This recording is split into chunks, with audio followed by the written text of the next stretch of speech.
The first was in 1972, when digging under the ash at Santorini, archaeologists made a startling discovery, linking this area of the world with the Exodus. They found unusual Minoan-style wall paintings. Incredibly, among them there is a map depicting an ancient journey from Egypt to Greece. The whole scene may be considered as the earliest, the oldest map in the world. The map is breathtaking. The colors as vibrant today as 3,500 years ago. It depicts an epic journey from Egypt to Santorini. The voyage is complete with a terrible storm at sea. Working even further back, we see that the ancient sailors sailed past Egyptian fauna and palm trees in the Nile Delta. The map then follows the river inland, and it ends up in a magical city on a kind of river-bound island. This mysterious city is surrounded by high walls with multi-storied houses, elegant ladies peering from the rooftops, and a rich harbor. At the time, there was only one port in Egypt that fits the city in the map, the fabled Avaris. Until late in the 20th century, there was no archaeological proof of contact between Avaris and the Minoans of Santorini. Then, in 1992, perfectly preserved Minoan paintings were discovered at Avaris, proving that in biblical times, this city was populated not only by Israelites, but also by people from ancient Greece.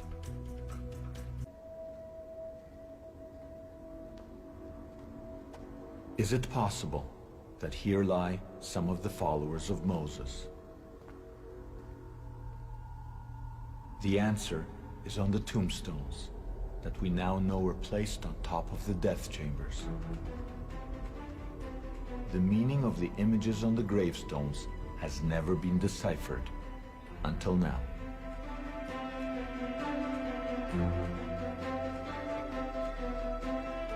If you ask scholars, what is it? They say, well, it looks like a hunt, but there's no animal. Or it looks like a battle, but there's no two people fighting. Let's look at it and let's see what in fact do the grave stelae of Mycenae actually testify to if we just look at it very simply, without any prejudice and without any preconceptions. I almost want to whisper some kind of secret because nobody realizes that they have a 3,500-year-old movie, if you will, 3 frames of the parting of the sea. And they don't know it. They don't know it, but look at it. Just look at it. It's so clear. Frame number 1, you see waves on top and waves on the bottom. You actually literally see the parting of the sea.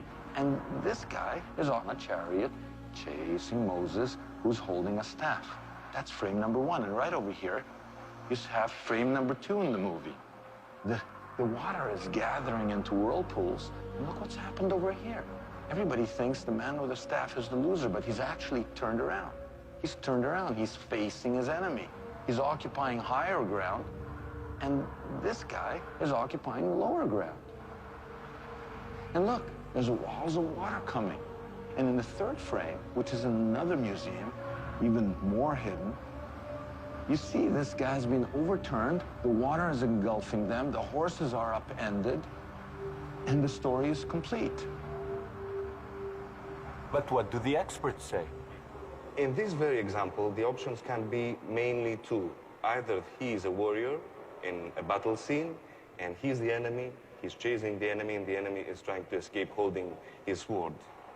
And the second option may be the chariot race scene. So this guy is, this is kind of an ancient Olympics, this guy is an official, and this guy is racing around. He is bearing a sword as well, and he's holding a sword. This doesn't look like much of a sword, it looks more like a staff to me. Yes, in this case, It's an abstract depiction. It's not a naturalistic depiction. So we cannot say much. To understand what's going on here, all you have to do is actually take this 3D image, which has been flattened out, and just pull it out. Just pull it out. And what you get is the biblical story.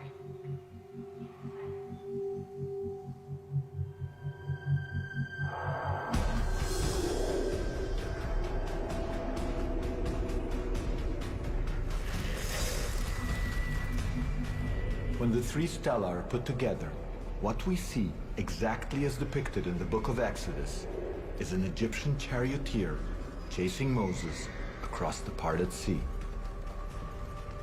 Then, Moses turns and faces his pursuer. Walls of water rise and come down on the Egyptians. Finally, rider, chariot, and horses are drowned.